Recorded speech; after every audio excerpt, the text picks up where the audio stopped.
മുൻ American president Jimmy quarter അന്തരിച്ചു. 100-ാം വയസ്സിലായിരുന്നു അന്ത്യം.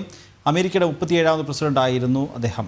1977 മുതൽ 81 വരെയുള്ള കാലഘട്ടത്തിലാണ് അദ്ദേഹം അമേരിക്കയുടെ പ്രസിഡന്റായത്. ജിമ്മി കാർട്ടർ സ്വന്തം രാജ്യത്തിന് വേണ്ടി മാത്രമല്ല ലോകത്തിൻ്റെ മുഴുവൻ നന്മയ്ക്ക് വേണ്ടി പ്രവർത്തിച്ചു എന്ന് അമേരിക്കൻ പ്രസിഡന്റ് ജോ ബൈഡൻ അനുസ്മരിച്ചു. ലോകജനതയ്ക്ക് തന്നെ ഒരു മികച്ച സുഹൃത്തിനെയാണ് നഷ്ടപ്പെട്ടതെന്നും അമേരിക്കൻ ജനതയുടെ ക്ഷേമത്തിനായി വെല്ലുവിളികൾ ഏറ്റെടുത്ത് പ്രവർത്തിച്ച പ്രസിഡന്റായിരുന്നു കാർട്ടറെന്നും ഡൊണാൾഡ് ട്രംപ് പ്രതികരിച്ചു. And that's because Jimmy Carter lived a life measured not by words but by his deeds. Just look at his life's work. He worked to eradicate disease not just at home but around the world. He forged peace, advanced civil rights, human rights, promoted free and fair elections around the world. He built housing for the homeless with his own hands.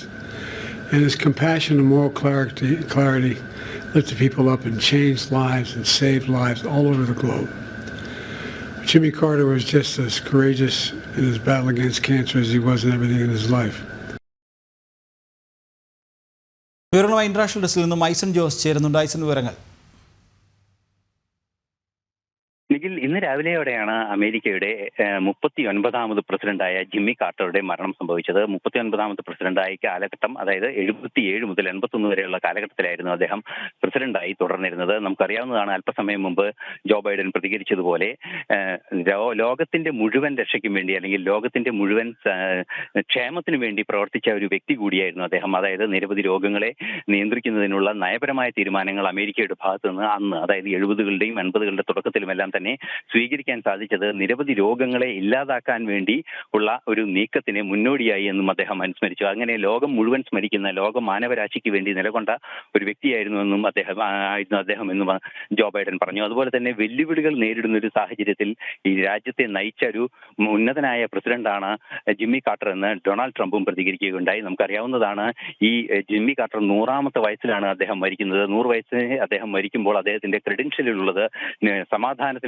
Nobel സമ്മാനം കൂടിയാണ്. അതായത് സമാധാന ദൂതനായി പ്രവർത്തിച്ചു എന്ന രീതിയിൽ 2002 Nobel സമ്മാനം നൽകി ആദരിക്കപ്പെട്ട വ്യക്തി കൂടിയാണ് അദ്ദേഹം. 100ാം വയസ്സിൽ അദ്ദേഹം ഈ ലോകത്തോട് വിട പറയുമ്പോൾ ഈ ലോകത്തിന് നൽകുന്ന സന്ദേശം സമാധാനത്തിന്റെയും ആരോഗ്യകരമായ ഒരു ജീവിതവും ലോകത്തിന് ഉറപ്പാക്കുക എന്ന രീതിയിൽ അമേരിക്ക നയപരമായ തീരുമാനങ്ങൾ എടുത്ത ഒരു കാലഘട്ടം കൂടിയായിരുന്നു. നിരവധി വിവാദങ്ങൾ ഉണ്ടായിട്ടുണ്ട് എങ്കിൽ കൂടി അദ്ദേഹത്തിന്റെ കാലഘട്ടം ഒരു സുവർണ്ണ കാലഘട്ടം തന്നെയായി, അദ്ദേഹം അമേരിക്കയുടെ സുവർണ്ണ കാലഘട്ടം തന്നെയായി, അല്ലെങ്കിൽ ഭരണത്തിന്റെ സുവർണ്ണ കാലഘട്ടം തന്നെയായാണ് സ്മരിക്കപ്പെടുന്നത്. തീർച്ചയായും അദ്ദേഹം റൊണാൾഡ് റേഗനുമായുള്ള തെരഞ്ഞെടുപ്പിൽ റൊണാൾഡ് റേഗൻ അദ്ദേഹത്തെ പരാജയപ്പെടുത്തി രണ്ടാമതൊരു അവസരം അദ്ദേഹത്തിന് ലഭിച്ചില്ല എങ്കിൽ കൂടി ആദ്യ അവസരത്തിൽ തന്നെ, അതായത് ആദ്യത്തെ കേവലം 4 വർഷം കൊണ്ട് ലോകത്തിന്റെ നെറുകയിലേക്ക് രാജ്യത്തെ എത്തിക്കാൻ സാധിച്ച ഒരു പ്രസിഡന്റ് കൂടിയായിരുന്നു അദ്ദേഹമെന്ന് ജിമ്മി കാർട്ടർ എന്ന് ഡൊണാൾഡ് ട്രംപും അതുപോലെ തന്നെ ജോ ബൈഡനും വ്യക്തമാക്കുന്നുണ്ട്.